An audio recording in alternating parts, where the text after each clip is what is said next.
What's going on, everybody? Welcome back to the channel. ClutchKickerNation coming at you with the 97 Integra. So, if you guys remember, this was a barn find. Found this at my buddy, had it sitting for like 5 years in the barn and everything like that. Wanted me to fix it because he wanted to sell it. Turns out I just bought it. So, it is, you know, probably one of my funnest cars just for a street car. B20B, low compression, Greddy 18G turbo.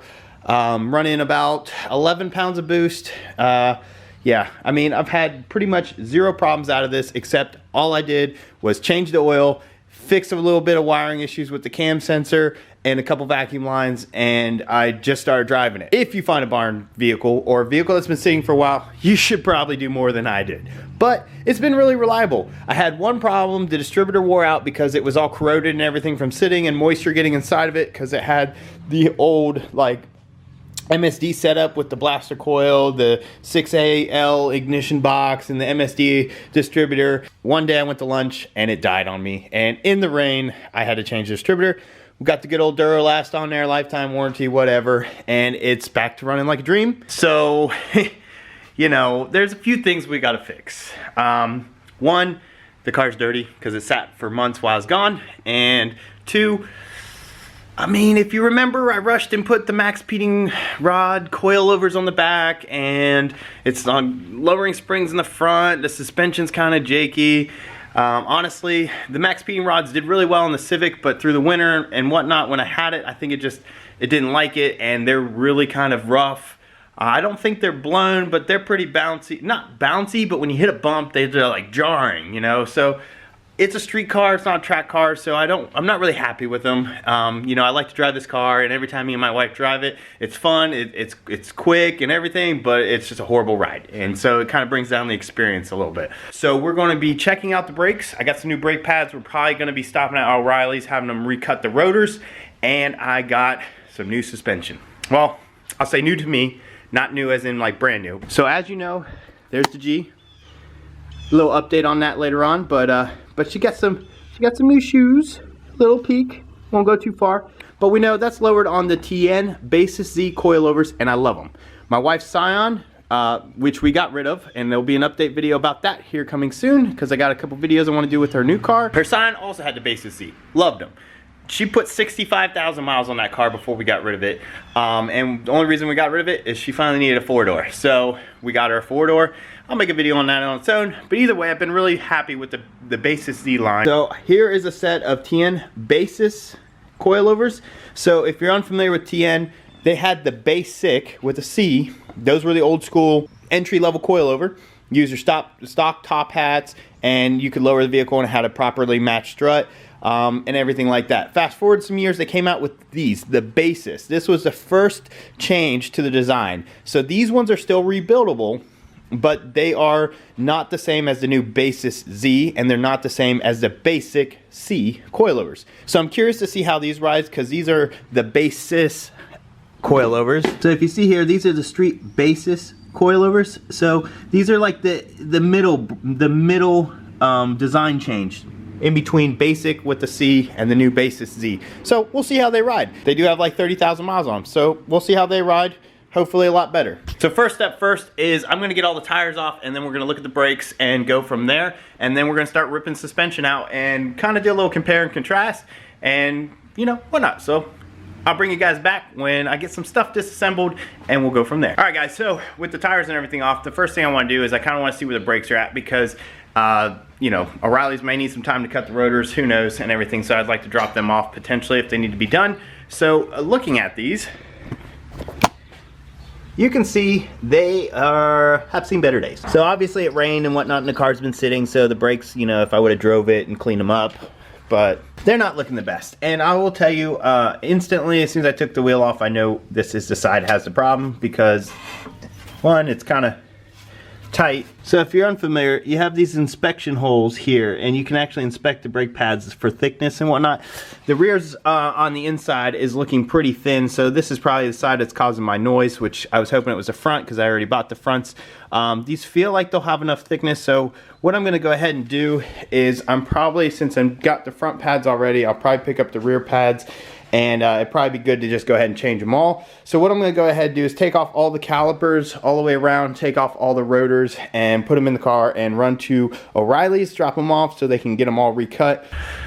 Alright guys, so we got all the brakes apart and everything like that, so I'm going to give you a quick rundown if you haven't done this before. I wasn't trying to film while doing everything because I'm trying to just get some things done, but while sharing it with you guys. So you got the two 12mm bolts that hold the caliper to the bracket, and then these are 17mm that hold it to the spindle. So I took it all off as one unit because you need to get the bracket out of the way in order to get the rotor off.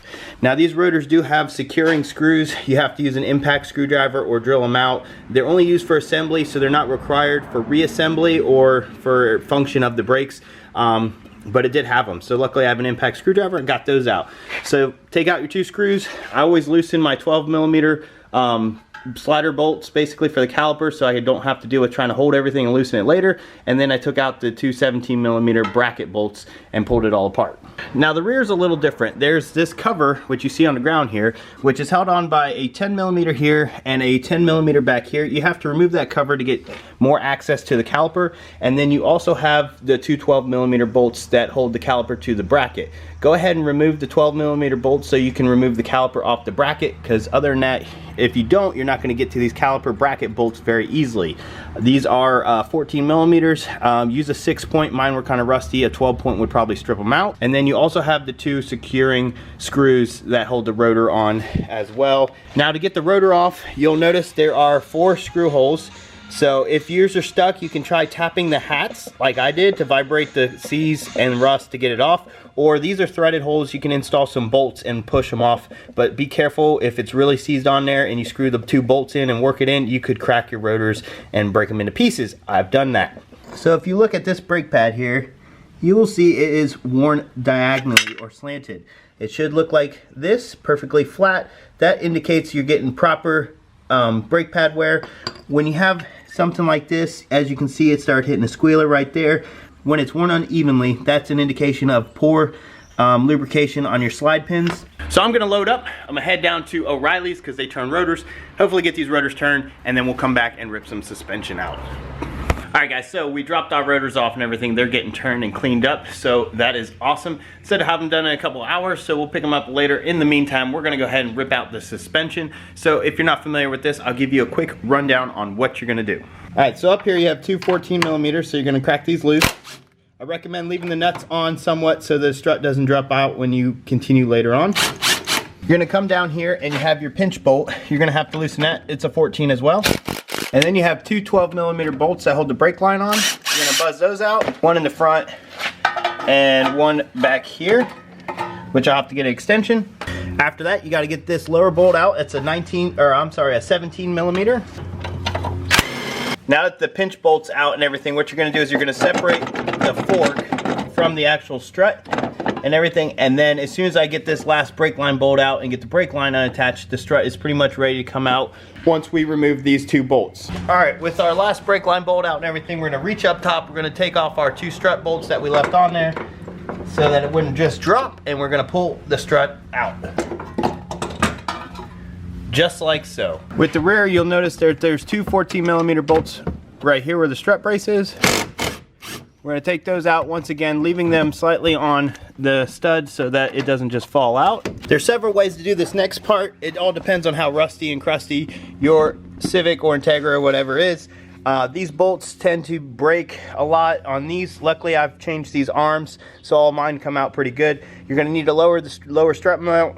Mine's a 14, and then I would go ahead, if you can get this one out, remove this one and loosen the back one. If you can't get this one out, take out the inside one here, and then swing the arm down by flexing the whole spindle and everything like that. That way you have enough room to get the strut maneuvered past the lower control arm. And then I'm going to remove this forward bolt, and then I'm going to loosen this back bolt. And the reason for that is so that I can basically pull this off and then maneuver the strut around the lower control arm and out.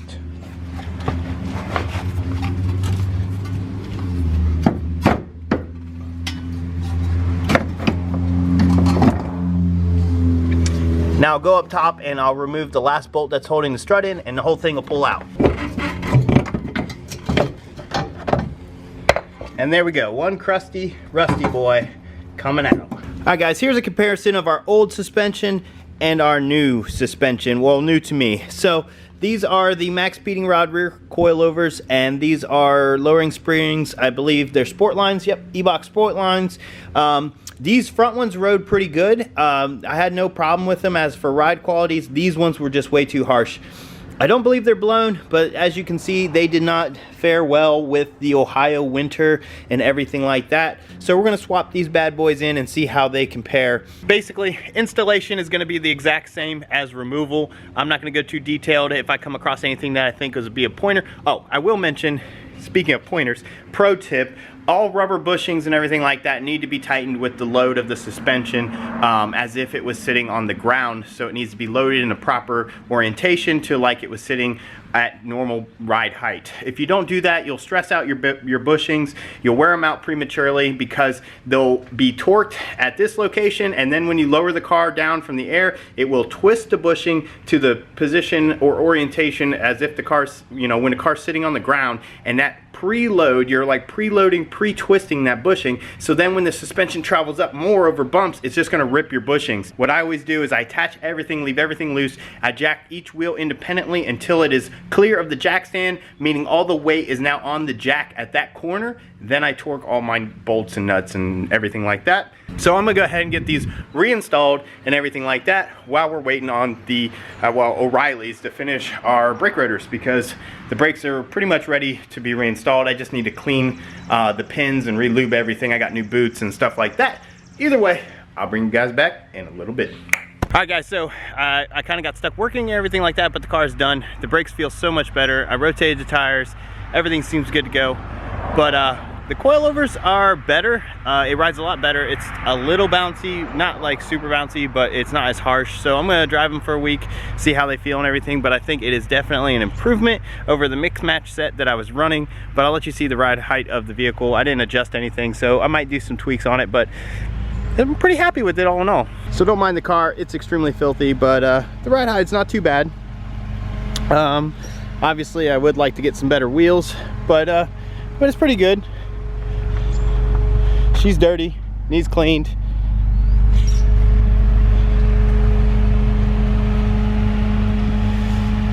I think the passenger side's a little lower than the driver's side. But, you know, we'll let them settle, you know, wear in for a couple days, and then I might balance it out later. But she's drivable again. So, we'll take it down the road and do a couple rips.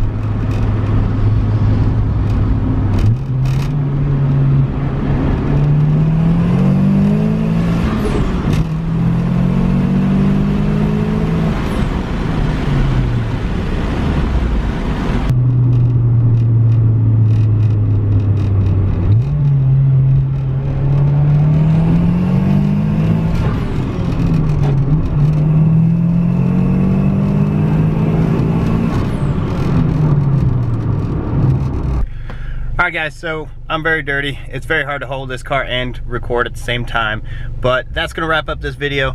Just trying to get some vlogs going and everything like that. Say hi. Say goodbye. Yeah, that's my daughter B, trying to get involved in my video. Either way, like, share, subscribe. I'll see you on the next one. Later.